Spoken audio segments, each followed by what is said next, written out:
여러분, 우리가 사람들과 관계를 맺다 보면 어떤 경우에는 이제 그 사람과 이제 연상되는 이미지가 이제 생기게도 합니다.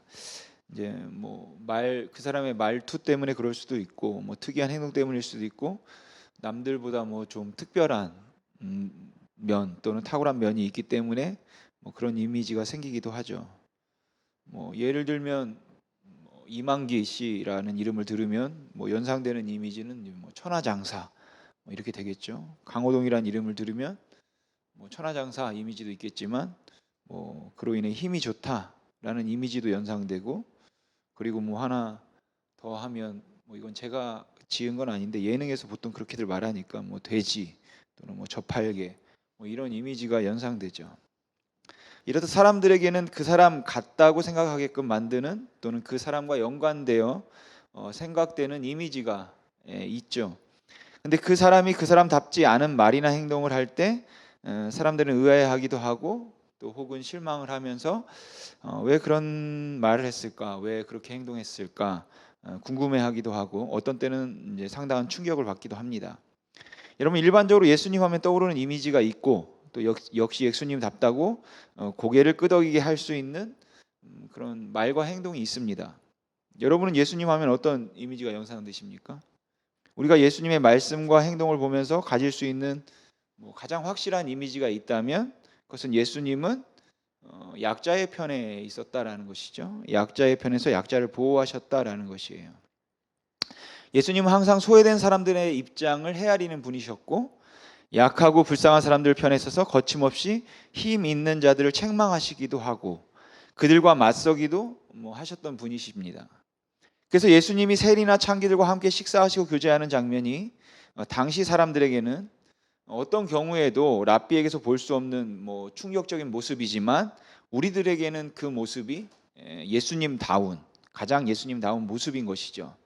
특히 예수님은 약하고 가난한 사람들의 마음을 헤아릴 줄 아는 분이고, 그들에게 상처가 되는 말이나 행동은 결코 하신 적이 없는 분이셨습니다. 그렇기 때문에 오늘 본문에서 예수님께서 하신 말씀은 이게 정말로 예수님이 하신 말씀일까라고 의아스러울 만큼 우리를 당황스럽게 만든다라는 것이죠.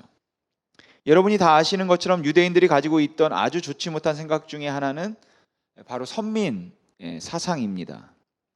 하나님께서 그들을 택하셔서 구별된 백성으로 특별히 구별시키셨다는 이 선민 사상이 탐욕과 거짓의 세상에서도 구별된 그런 거룩한 삶을 살도록 유도하는 쪽으로 가면 좋은데, 택함을 받은 택한 백성으로서 더욱 구별되고 더욱 세상 사람들과 다른 삶들을 보여주면 좋았을 텐데, 그게 아니라 나는 하나님께 특별히 구별받은 선택받은 민족이라는 사실이 자신들의 구별됨과 또 그런 거룩함을 우월함으로 여겨서 다른 민족을 무시하게 만들고, 또 다른 사람들을 업신여기게 만들고, 그렇게 다른 민족을 부족하고 열등한 민족들로 보게 만들었기 때문에 이제 문제가 된 것이죠. 그러니까 선민이라는 것 자체가 문제가 되는 것이 아니라, 그 선민이라는 것에 의해 만들어진 비뚤어진 사고인 선민 사상이 문제인 것이죠.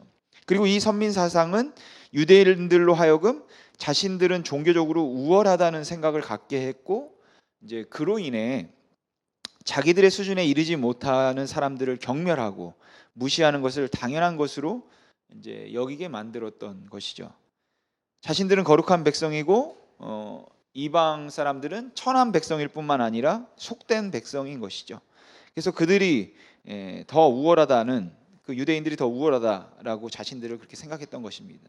그러니까 많은 유대인들, 특별히 많은 유대 지도자들은, 또 종교 지도자들은 주변에 있는 다른 민족들을 열등한 사람들로 취급해서 이방인들을 개처럼 여기는 이제 경우들이 많았습니다.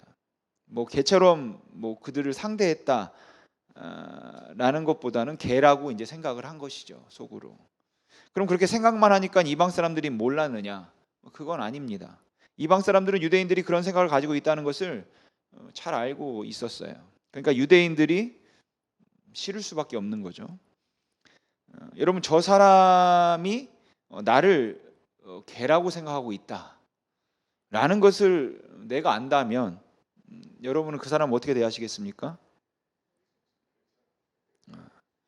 여러분, 이방인들이 유대인들이 자신들을 개라고 생각하고 있다라는 것을 전제하고 그 유대인들을 본다면 당시 이방인들이 유대인들의 뭐 그런 종교적인 거룩함을 보면서 뭐 존경하기보다는, 구별된 삶의 모습을 보면서 대단하다 이렇게 생각하기보다는 오히려 그들로 인하여서 그들이 뭘 해도 안 입고 왔을 것이고 믿고 또 다툼이 심해질 수밖에 없었겠죠. 근데 예수님은 달랐다라는 것이에요. 당시 사람들에게 예수님이 너무 충격적이고 신선했던 것은 예수님은 여느 랍비들과 달랐던 것이죠. 예수님은 세리와도 함께 식사를 하셨고 죄인들의 친구, 창기와도 친구가 되셨습니다. 예수님은 권세 있는 사람이라고 그 앞에서 굽신거리거나 힘없는 사람, 약한 사람이라고 그 앞에 거들먹거리던 당시의 지도자들과는 사뭇 달랐다라는 것이죠. 예수님은 사람을 볼 때 그를 포장하고 있는 신분이나 조건을 보지 않고 하나님의 형상대로 지음을 받은 인간의 그 존엄 자체를 보신 분이기 때문에 외모나 조건을 사랑하신 분이 아니라 그냥 사람을 사랑하신 분이셨던 것입니다. 그래서 예수님은 이 땅에서 억울하게 또는 부당하게 혹은 불공평하게 고통을 당하고 있는 사람들을 보면 심히 불쌍히 여겨주셨고 또 그들을 도와주시기를 원하셨죠. 그러니까 우리가 예수님이 하신 말씀에 대해서 해석이 분분하더라도 예수님이 가난한 자와 약자의 편에 있었고 예수님께서 어려운 사람들 편에서 항상 그들과 함께 하셨다라는 이미지에 있어서는 누구나 다 동의가 되는 것이죠. 그렇기 때문에 어떤 주어진 상황에서 예수님이시라면 어떻게 하셨을까라는 것을 생각해 보면 대체로 답이 나온다라는 것이에요. 근데 오늘 본문 말씀은 그런 예수님의 이미지로 본다면 너무도 충격적인 것이죠. 그래서 이 말씀을 대하면서 우리가 가질 수 있는 생각은 예수님이 개혁과 평등을 말씀하셨지만 예수님도 역시 전형적인 유대인의 사고방식을 완전히 벗어날 수는 없었다라고 보는 것 하나와, 또 다른 하나는 예수님이 전혀 예수님답지 않은 말씀을 하셨다면 거기에는 어떤 다른 의도가 숨겨져 있지 않았을까라고 보는 것이겠죠. 물론 이제 저는 두 번째일 거라고 생각합니다. 그리고 그 관점에서 여러분과 오늘 본문의 말씀을 좀 살펴보도록 하겠습니다. 여러분, 우리가 예수님의 말씀을 통해서 그리고 예수님의 사역을 통해서 분명히 알 수 있는 사실은 예수님께서 구원을 이루시는 방법은 일시적인 것이 아니라 점진적이었다라는 것이에요. 다시 말씀드리면 예수님은 십자가에서 못 박혀 죽으심으로 단번에 그 구원을 이루셨지만 이 구원이 모든 사람들에게 전파되어서 사람들이 구원을 얻도록 하는 그 구속의 역사는 점진적이었다라는 것입니다. 그러니까 하나님은 먼저 구원의 역사가 유대인들에게서 시작해서 그 유대인들로 하여금 온 세상으로 퍼져나가도록 먼저 팔레스타인 지방에서 마게도냐를 거쳐서 유럽 쪽으로 그리고 소아시아로 들어가게 하시고 또 뭐 중국으로, 인도로, 미 대륙과 동남아시아로, 아프리카로 그 헌신된 사람들의 수고를 통해서 이제 퍼져나가도록 하셨다라는 것이죠. 그렇게 복음의 혜택이 모든 사람들에게 임하도록 하기 위해서는 정해진 시간과 때가 있었다는 것입니다. 그래서 이제 점진적인 것이죠. 여러분, 예수님께서는 30여 년 동안 이 땅에 사시면서 대속의 죽음을 통해 인류를 위한 구원의 길을 여시고 이 사실을 온 인류에게 전하기 위해서 제자들을 훈련시키는 일에 전념은 하셨는데 예수님은 팔레스타인 지방 바깥으로 나가서 로마나 뭐 우리 한반도로 와서는 복음을 전하는 그런 일은 하지 않으셨죠. 물론 하나님의 아들이신 예수 그리스도께서 온 인류에 동시에 나타나셔가지고 할 수도 있죠. 그러나 그렇게 하지 않고 팔레스타인 지방에서 출생하셔서 그 지방에 계시다가 가신 것을 어떤 분들은 불공평하다 이렇게 여기는 분들도 계시겠지만 오히려 그런 제한으로 인한 이제 점진적으로 구원의 역사가 이루어진 긴 시간을 통해서 그런 점진적으로 구원을 완성하기 원하시는 것은 하나님의 인내를 보여주는 은혜의 방법일 수도 있는 것입니다. 그래서 아마도 예수님께서는 나는 이스라엘의 집에 잃어버린 양 외에는 다른 데로 보내심을 받지 않았다라고 말씀하셨던 것 같아요. 그러니까 내가 이스라엘 외에 다른 데로 보냄을 받지 않았다라는 말의 의미는 예수님께서 나는 이스라엘만 특별히 사랑한다라는 이야기도 아니고 나는 이스라엘 백성들만을 위해서 왔다라는 이야기를 하는 것이 아니라 예수님께서 그 당시에 주어진 사역의 한계, 그다음에 시간적인 한계는 이스라엘 백성들에게 복음을 전하고 그 제자들을 세우는 것이고 그 다음 사역, 그러니까 다른 온 땅에 복음을 전하는 것은 제자들로 하여금 감당하게 한다는 것이죠. 그러니까 하나님께서 이스라엘 백성들을 선민으로 택하신 것은 그들이 특별히 구별된 사람이고 그래서 그들만 구원을 받도록 하시는 것이 아니라 그들을 처음 택하심으로 그들을 통하여서 온 이방인들과 모든 사람들에게 복음을 전하도록 하기 위한 하나님의 구원의 방법이었다라는 것이에요. 그래서 예수님께서 하셨던 그 복음의 역사가 어떻게 이방인들에게 드러나야 되는가 하는 것을 하나님께서는 사도 바울을 통해서 그 이방인의 사도라고 불린 그 사도 바울을 통해서 이제 전하게 하신 것이죠.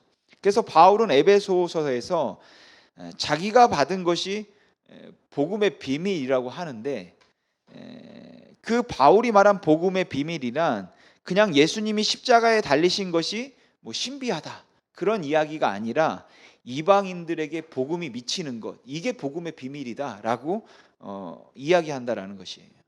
그러니까 나는 이스라엘의 집에 잃어버린 양 외에는 다른 데로 보내심을 받지 않았다라는 말씀은 예수님이 이스라엘을 특별히 더 사랑하셨다는 말씀이 아니라 30여 년의 지상사역의 한계와 그 목적을 말씀하고 계시는 것이겠죠. 그리고 그 외의 영역들에 대한 사역은 제자들로 하여금 이제 감당케 하기 위해서라는 것입니다. 그러나 이 모든 걸 감안한다 하더라도 오늘 본문에서 예수님께서 이 여인에게 하신 말씀은 언어폭력 같아요. 너무 냉정했다라는 생각이 듭니다. 그러니까 문맥을 좀 우리가 좀 살펴봐야 될 필요가 있겠죠. 오늘 본문의 사건이 있기 전에 15장 처음 부분을 보시면 예수님의 제자들이 손을 씻지 않고 떡을 먹는 것이 이제 문제가 되어서 바리새인들과 예수님 사이에 이제 논쟁이 있게 됩니다.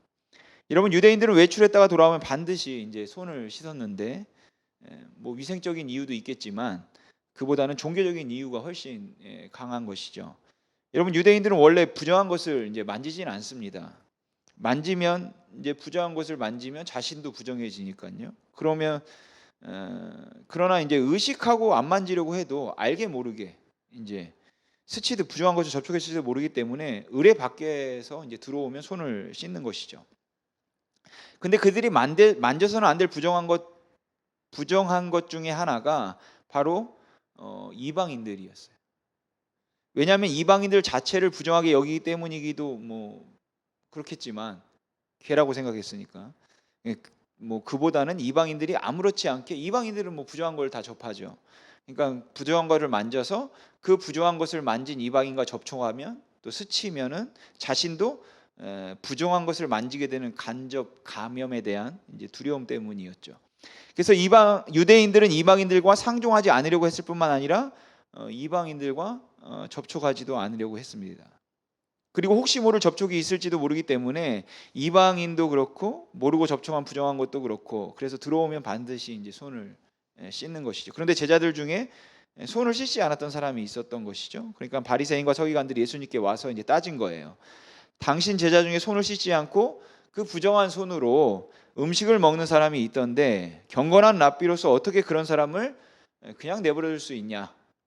어떻게 그들이 손 씻지 않는 것을 그냥 두고만 보느냐라고 이제 공격을 한 것입니다. 그때 예수님께서 아주 신랄하게 그들을 이제 책망하시죠. 그러면서 예수님께서 지적하신 것은 손을 씻어야 하는가, 손을 씻지 말아야 하는가 그 문제가 아니라 당시 유대 지도자에게서 볼 수 있었던 일관성 없는 모순된 모습을 지적하신 것입니다. 그러니까 예수님께서 지적하셨던 것은 그들이 그렇게 철저하게 장로의 유전을 지켜서 손을 씻는 일에 있어서는 누가 손을 씻고 있는가, 누가 손을 씻지 않고 있는가를 정말 세심히 관찰할 만큼 그렇게 지대한 관심을 가지고 있었는데 정작 율법의 요구인 부모를 공경하라는 하나님의 말씀에 대해서는 너희들이 어떻게 그렇게 소홀할 수 있느냐라는 것을 지적했던 것이죠. 즉 손을 씻어야 된다는 장로들의 유전은 철저하게 지켜야 된다고 생각해서 남들이 손을 씻지 않는 것조차도 보면 그것도 이제 못 견디는 것이죠. 그러면서 정작 율법의 요구를 따라서 살고 살지 않고 있는 자신들의 모습에 대해서는 너무 관대하다. 아무렇지도 않을 수 있냐라는 것이에요.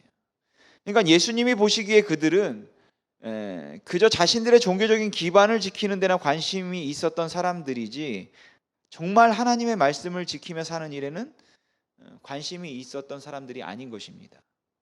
그러니까 예수님께서 그들의 그 철저한 모습을 책망하고 계신 것은 아니에요. 여러분, 사실 거룩하게 살기 위해서 조심하고 경계하고 철저하게 자신을 지키고 보호하는 모습은 뭐 나쁘다고 할 수 없습니다. 그 철저한 모습을 가리켜서 뭐 예수님께서 율법적이다 이렇게 말할 것도 아니죠. 우리가 그렇게 말할 것도 아니고요. 그러니까 예수님께서는 그렇게 철저하게 자기를 지키려고 하고 그래서 하나님의 말씀 앞에 바르게 살려고 하는 그 철저한 모습을 책망하신 것이 아니라 일관성이 없는 모습을 통해서 보인 자기 중심적이고 그 편협한 그런 자기 의를 책망하신 것이에요. 주일날 뭐 돈을 써야 되냐 말아야 되느냐, 뭐 쓸 수도 있고 안 쓸 수도 있죠. 뭐 안 쓴다고 그들을 너무 율법적이야 책망할 수는 없다라는 것이죠. 그러나 일관성된 모습을 평상시도 보여야 된다라는 것이죠. 그래서 예수님께서는 바리새인들과 서기관들을 향해서 너희는 하루살이는 걸러내고 낙타는 삼키는 자들이다 라고 말씀하시는 것입니다. 여러분, 하루살이도 부정한 음식이고 낙타도 부정한 음식입니다. 유대인들은 그 부정한 하루살이를 걸러내기 위해서 물잔에 항상 헝겊으로 뚜껑을 만들어 덮어가지고 하루살이가 들어가지 않게 했어요. 무심결에라도 하루살이를 삼키는 것은 부정한 것을 먹게 되는 거니까 이제 그렇게 했습니다. 근데 낙타는 삼키는 것이에요. 낙타는 절대 무심결에 삼킬 수는 없죠. 그러면서 예수님이 하신 말씀이 너희가 집에서 기르는 그 채소, 또 요리할 때 양념, 그거 들어가는 것에 대해서 11조를 하면서도 11조 정신이었던 정의와 긍휼과 믿음, 그냥 그것은 아무렇지 않게 버렸다라는 것이. 그래서 예수님께서는 그 바리새인들과 서기관들을 향해서 그렇게 자신도 모르게 회칠한 무덤으로 그 모습으로 바뀌어가고 있는 것을 책망하고 또 경고하셨던 것입니다. 그래서 마태복음 15장의 손 씻는 사건에 대해서 예수님께서 결론적으로 입으로 들어가는 것이 사람을 더럽게 하는 것이 아니라 입에서 나오는 것이 사람을 더럽게 한다. 즉 무엇이든지 밖에서 사람에게 들어가는 것이 사람을 더럽게 하는 것이 아니라 사람 안에서 나오는 것이 사람을 더럽게 한다라고 이것을 결론적으로 말씀하셨던 것입니다. 이 말을 바꿔서 말하면 한 사람의 가치는 지위나 신분에 있는 것도 아니고 외형적인 종교적 행위에 의해서 경건함이 결정되는 것도 아니고 그 마음이 어떤 생각을 하고 어떤 행동을 하며 사는가, 그것에 의해서 결정된다라는 그런 의미인 것입니다. 그리고 나서 예수님께서는 이방인들의 땅인 두로와 시돈으로 가시죠. 이렇게 예수님께서 이방인으로 땅으로 간 것은 저는 제자들을 교육하기 위해서였다라고 생각해요.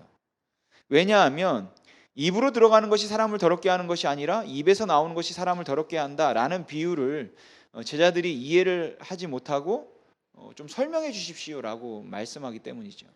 그리고 예수님께서 그 의미를 설명해 주십니다. 그러니까 마음속에 가지고 있는 온갖 추한 것들을 드러내서 표현하는 것들이 잘못된 것들이지 입으로 들어가는 음식이 부정한 것은 아니다라는 것이죠. 근데 이것을 제자들이 뭐 이해하지 못했을 거라고 생각되지는 않지만 아마도 그들이 지금까지 가지고 있던 뭐 선입견들, 그런 고정관념의 틀에서 벗어나기가 쉽지 않았던 것 같아요. 그래서 예수님께서는 제자들에게 직접 체험학습을 시키기 위해서 다분히 의도적으로 이방인의 땅인 두로와 시돈으로 이제 가신 것입니다. 그렇게 예수님은 두로와 시돈 지방으로 가셨는데 이미 예수님은 이제 그곳에서 유명한 분이셨어요. 오늘 본문 사건과 같은 마가복음 7장을 보면 아무도 모르게 하라고 했으나 숨길 수 없었다. 즉 이미 예수님의 명석이 그곳에 알려졌다라는 것이죠.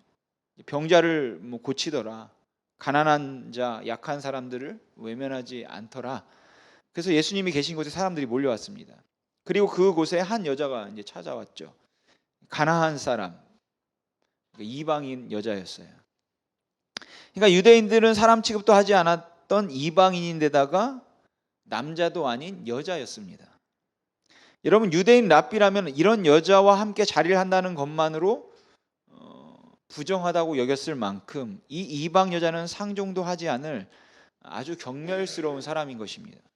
이 이방 여자는 창기보다 그리고 세리보다도 더 불결한 것이에요. 그리고 유대인 경건한 남자가 그처럼 이방 여자를 경멸한다는 것을 그 이방 여자가 오늘 찾아온 이방 여자가 모를 리 없었을 것입니다. 그럼에도 불구하고 이 가나안 여자는 자신의 사랑하는 딸이 흉악한 귀신에 들려서 고통을 당하고 있는 그 절박한 상황 때문에 예수님을 찾아와서 이제 그 발 앞에 엎드렸죠. 그리고 절규하듯 예수님을 향해 부르짖었습니다. 주님, 나를 불쌍히 여겨 주시옵소서. 그럼 여러분, 이럴 때 예수님께서 어떻게 해야 예수님답습니까? 따뜻하게 그 여인을 위로해주고 자초지종도 물어보고 아무 걱정하지 말아라, 네 딸이 고침을 받았다 라고 말씀해 주셔야, 그래야 예수님이 예수님답죠. 더욱이 예수님께서 바로 얼마 전에 사람에게로 들어가는 것이 사람을 더럽게 하는 것이 아니라 사람에게서 나오는 것이 사람을 더럽게 하는 것이라고 말씀하셨다면, 이 이방 여자가 더러운 것이고 이방인들이 만졌던 것이 부정한 것이 아니라 그 마음속에 있는 악한 생각과 살인과 간음과 음란과 도둑질과 거짓 증언과 비방과 그리고 다른 사람들을 무시하고 비판하는 생각들이 잘못된 것이라고 방금 전에 말씀하셨잖아요. 그 주님이라면 이 이방 여자 앞에서 당연히 그녀를 불쌍히 여기고 긍휼히 여겨주셔야 되지 않냐라는 것이에요. 그런데 예수님께서 등을 돌리셨습니다. 예수님 앞에 엎드려 사정하고 통곡하는 이 여자의 사정을 철저하게 무시하셨어요. 그러자 그 여자는 예수님을 계속 따라오면서 날 좀 불쌍히 여겨달라고 거듭 간청을 하죠. 그래서 오늘 본문에 보면 제자들이 예수님에게 저 여자가 뒤에서 계속 소리를 지르며 따라오고 있습니다. 주님, 그녀를 좀 보내소서라고 말을 합니다. 이 말은 쫓아버리소서라는 말일 수도 있겠지만, 사실 쫓아서 보내는 거면 제자들도 할 수 있죠. 제자들이 맞고 저로 가라고 쫓아낼 수 있죠. 그러니까 제자들이 예수님께 와서 저 여자를 보내소서라고 말한 건 부정하게 왜 자꾸 따라오냐, 저리 가라, 쫓아내려고 한 게 아니라 주님 사정이 딱해 보이 너무 불쌍해 보이는데 좀 고쳐서 보내시죠 라는 의미로 말한 것 같습니다. 그러니까 제자들도 그 여자의 불쌍함을 느끼고 예수님께 부탁을 하고 있는 것이죠.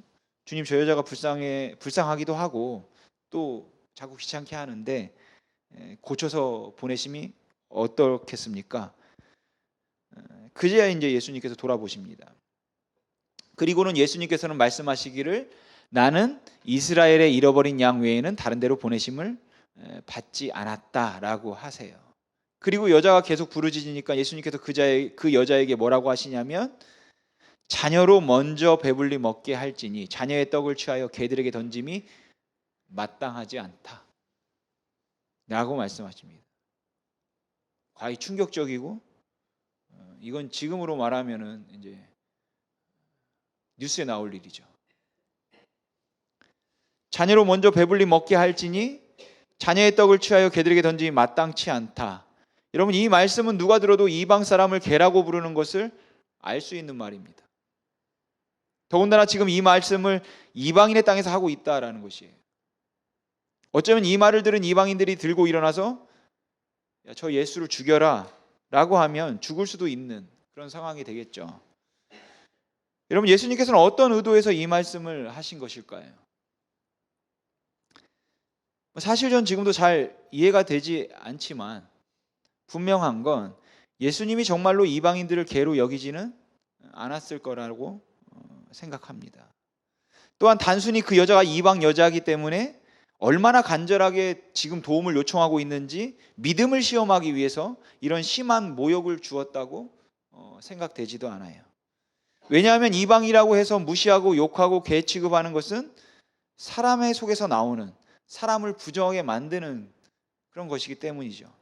분명 바로 전에 예수님께서는 사람의 입으로 들어가는 것이 사람을 더럽게 하는 것이 아니라 사람의 입에서 나오는 것이 사람을 더럽게 하는 것이라고 말씀하셨는데, 어떻게 그런 예수님께서 이방 여자에게 정말 마음을 담아서 자녀의 떡을 취하여 개에게 줄 수 있느냐, 너는 개다 라고 그렇게 말씀하실 수 있냐라는 것이. 그리고 예수님이 이방인들을 무시하셨다고 볼 수도 없다라는 것이죠. 왜냐하면 예수님께서는 사마리아에 가셔도 가셔서도 사마리아 여인에게 복음을 전하셨고 또 이방인들에게도 복음을 전하시고 또 거라사 지방에 가셔도 그 이방인의 어려움을, 그 귀신 들림을, 아픔을 해결하셨기 때문입니다. 저는 예수님의 의도를 다 알 수 없고 또 굉장히 이 말이 충격적이지만 저는 예수님께서 이 말씀을 제자들 들으라고 하신 말씀이라고 생각됩니다.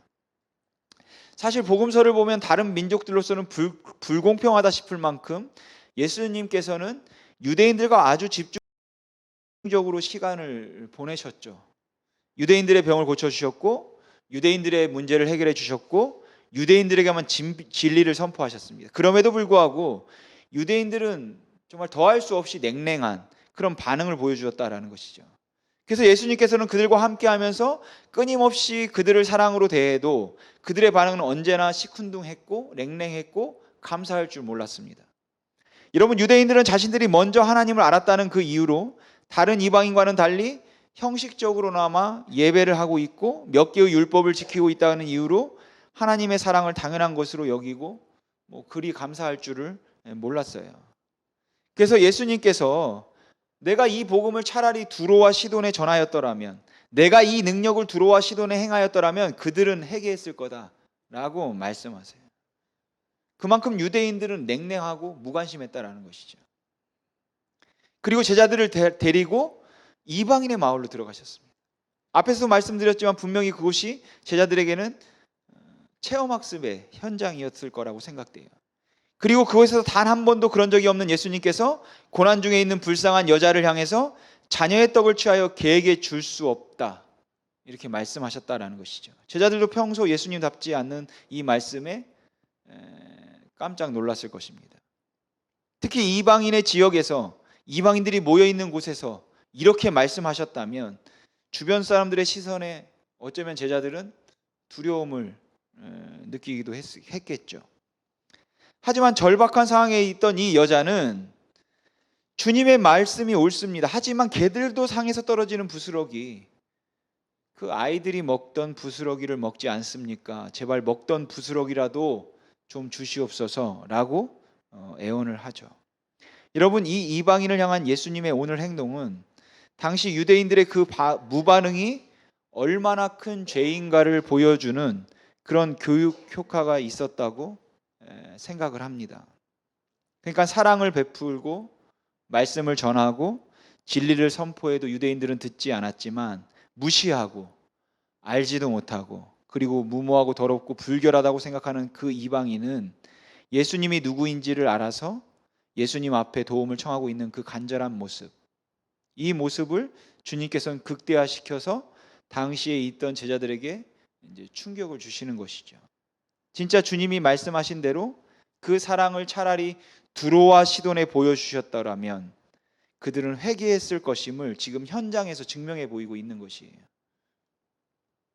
여러분, 예수님께서 이 이방 여자에게 하시는 말씀이나 이 이방 여자가 보이는 반응은 당시 유대인들이, 이방인들은 감히 생각도 못하는 특권을 누리면서도 그 마음이 얼마나 완악했던가 그것을 보여주기에 충분했고, 그 상태에서 제자들은 이제 무엇을 위해서 사역을 해야 되는가를 배울 수 있는 아주 생생한 교육의 현장이었던 것입니다. 제가 요즘 고등 래퍼를 즐겨보는데 거기에 고1 학생들도 나오고 예비 고1, 고3 이제 졸업하는 학생들도 나오는데 거기에 이제 고1 이 친구들이 이상재라는 친구와 황세연이라는 친구가 나옵니다. 이 이상재라는 학생이 집안 사정이 안 좋아가지고 황세연 친구 작업실에서 한켠에서 이제 살게 됐는데, 근데 이제 이 황세연 아버지가 좀 사시는 것 같아요. 건물주신데 자신의 건물 한 곳을 내줘서 이제 그곳에서 둘이 같이 이제 생활하게 되었어요. 근데 이 황세연 친구가 인터뷰를 하는데 이렇게 말합니다. 제가 지금까지 당연하게 누리고 살아왔던 것들을 상재는 못 누렸다는 건데, 그게 제가 이제 잘못한 건 아니죠. 그 황세연 친구가 잘못한 건 아니지만 그걸로 상재에게 알 수 없는 어떤 미안함이 있다, 이렇게 말해요. 여러분, 먼저 사랑을 받는 것은 특권입니다. 특권. 남이 누리지 못하는 것을 누리는 것도 적어도 이 세상에 사는 동안에는 큰 혜택이죠. 그러나 그것을 감사할 줄 모르고 오히려 다른 사람들을 무시하는 수단으로 삼는 것은 차라리 누리지 못하는 것보다 더 큰 악이 된다라는 것이. 적어도 저와 여러분은 약간씩의 정도의 차이는 있기는 하지만 아직 주님을 모르는 사람들보다는 더 빨리 특권을 누리는 사람들이고, 혹 삶이 힘들 수도 있겠지만 생각해 보면은 감사할 것이 많은 사람들입니다. 그럼에도 불구하고 우리의 입술에는 항상 원망과 불평이 가득하고 혜택을 누리지 못하고 있는 사람들을 무시하고 정죄하는 입장을 취한다면 우리 역시도 주님의 마음을 아프게 하는 사람들이겠죠. 요즘은 교회가 차별을 받는다라는 말을 이제 많이 하고 듣게 되는데, 그래서 정부가 교회를 의도적으로 차별했다 이렇게 불평을 하죠. 더불어 교회 밖에서는 교회를 비난하는 소리가 그 어느 때보다도 높아지는 것 같습니다. 저도 정부의 방침이 무조건 옳다, 그게 좋다, 그런 것은 아닌데, 저는 그 비난의 소리를 들으면서 왜 우리만 가지고 못 살게 구느냐고 불평을 하기보다는 오히려 미안한 마음으로 더 어려운 사람들에 대해서 귀를 기울여야 할 것 같다는, 교회가 그런 생각이 듭니다. 왜냐하면 우리는 나그네로 세상에 존재하는 교회로서 오히려 이 세상에 대한 미안한 마음과 하나님의 은혜로 당연히 누리는 것에 대한 감사한 마음으로 우리의 사명을 이루어내야 되기 때문에 그렇다라는 것이죠. 많이 누린다고 생각해서 저들은 왜 저렇게 알지도 못하면서 무식하게 왜 저러지 말할 것이 아니라, 그 사랑을 알지 못하는 사람들을 경멸하고 우리가 무시할 것이 아니라, 내가 받은 은혜와 사랑 때문에 오히려 그들에게, 내가 그 하나님의 은혜를 이미 벌써 혜택을 받고 있는데 오히려 그것 때문에 그들에게 미안한 마음이 있어서 이제 그게 전도가 되고 그게 선교가 되고 또한 그게 교회를 이 땅에 풍성하고 건강하게 세워가는 이유가 되어야 한다라는 것이에요. 제가 믿기에 우리 예수님은 이방 여자를 무시하지 않으셨습니다. 예수님은 그 여자를 만나러 일부러 그곳에 가셨다, 사마리아 여인을 만나러 수가성에 가신 것처럼 그렇게 확신합니다. 예수님은 그 여자의 안타까운 사정을 해결해 주실 계획을 가지고 계셨죠. 하지만 동시에 예수님께서는 이 사건을 통해서 제자들을 교육하고 그들의 그 고정관념을 교정하기를 원하셨기 때문에 그 이방 여자가 잠시 받은 굴욕과 불편을 참아주기를 기대하셨을 것이에요. 그래서 그 여자에게 의도적으로 모욕적인 말씀을 하셨고, 그 여자가 그 모욕적인 말 가운데도 주를 의지함을 통하여서 제자들에게는 이제 다른 이방인들에게 어떻게 대하며 살아야 되는가를 보여주실 수 있는 좋은 기회가 되었다고 그렇게 생각합니다. 마치 우리가 이 세상에 살면서 우리의 상식과 이해로는, 그리고 주님에 대한 우리의 믿음과 또 경험으로는 도저히 이해할 수 없는, 하나님이 사랑이신데 왜 이런 일이 발생하는지, 어찌해서 이런 것들이 용납되는지 도저히 이해되지는 않지만, 이런 일들을 경험하며 혼란스러워하고 우리의 분노가 올라오려고 할 때, 혹 주님이 다른 누군가에게 혜택과 유익이 있어서 우리에게 인내해 주기를 기대하신다면 우리가 그 힘든 와중에도 인내함이 마땅하다라는 것입니다. 하나님 왜 이렇게 하십니까? 라고 말하기보다 저 악한 자들을 쓸어버리소서 라고 말하기보다 주님이 무슨 의도가 있겠지라는 생각을 하며 조금 더 참아주고 인내해 줌이 여러분 마땅하다라는 것이죠. 앞으로 유대인뿐만 아니라 이방인들을 위해서, 그리고 하나님의 나라를 위해서 살아가야 할 제자들에게 그들이 받은 은혜와 사랑의 깊이를 알도록, 그래서 그 사랑으로 다른 사람들을 섬기도록 하기 위해서 아무도 돌아보지 않는 그 이방 사람이 얼마나 진실하고 얼마나 하나님을 섬기기를 원하는가 하는 것을 생생하게 경험하게 하기 위해서, 그들에게 얼마나 주님이 필요한가 하는 것을 생생하게 경험케 하기 위해서 예수님은 제자들을 데리고 두로와 시돈 지방으로 가셨다라고 생각해요.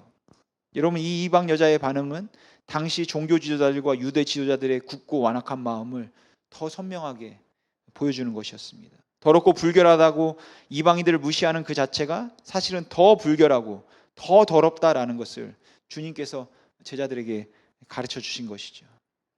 여러분, 우리들이 지금 현재 처해 있는 삶의 현장에서 우리가 당하고 있는 일들, 그리고 교회에 대한 처우가 굉장히 많이 부당하기도 하고 버겁기도 하고, 왜 우리만 이렇게 억울한 일을 당하는가 싶을 때도 있겠고, 왜 나는 이렇게 힘들어야 되는가 싶을 때도 있을 것입니다. 그렇게 굉장히 힘들고 어렵지는 하지만 저는 그 어렵고 힘든 가운데 우리가 참고 불평하지 않아야 하는 이유는, 그렇게 힘들 때 불평하지 않으면은 복을 받아서가 아니라, 내가 비록 힘들고 우리가 이해할 수 없는 굴욕적인 일을 당하고 있지만 이것을 통해서 하나님께서는 누군가를 위해서 선을 행하고 계시겠구나 라는 그 하나님의 선하신 의도에 대한 확신이라고 생각해요. 그럼 그렇게 힘들게 버티며 살아내는 게 무슨 의미가 있습니까?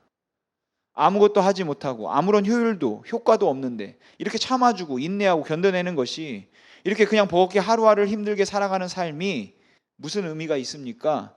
라고 물으신다면, 살아내는 건 사명이다 라고 말씀드리고 싶습니다. 왜냐하면 우리가 그렇게 버겁게 살아가지만 그 살아가는 순간순간 우리의 삶을 통해서 하나님은 우리도 모르는 사이에 어디에선가 하나님의 뜻을 여러분 이루어 가시기 때문에 그렇습니다. 그러니까 여러분, 어차피 우리가 사명으로 이 세상을 살아간다면, 힘들고 어려운 상황에서 우리가 하나님을 인정하고 조금 모욕적이고 굴욕적인 상황에서, 부당한 대우를 받고 있는 상황에서도 물론 억울할 수 있지만 그냥 살아내자, 이렇게 말씀드리고 싶다라는 것이죠. 그러나 우리가 그렇게 살아낼 때 하나님은 분명 하나님의 일을 하실 것이고 하나님의 선하심을 행하실 것입니다. 여러분, 예수님은 이방 여자를 개라고 여긴 적이 한 번도 없지만, 자녀의 것을 취하여 개에게 주는 사람은 없지, 이 말을 이 이방 여자에게 하시면서, 그런데도 그녀가 주님 없으면 못 삽니다 라고 고백하기를 예수님은 기대하셨던 것입니다. 더불어 단순히 그 믿음을 보기를 원하셨던 것이 아니라 바로 그 사건을 통해서 제자들이 깨닫기를 원하셨던 것이에요.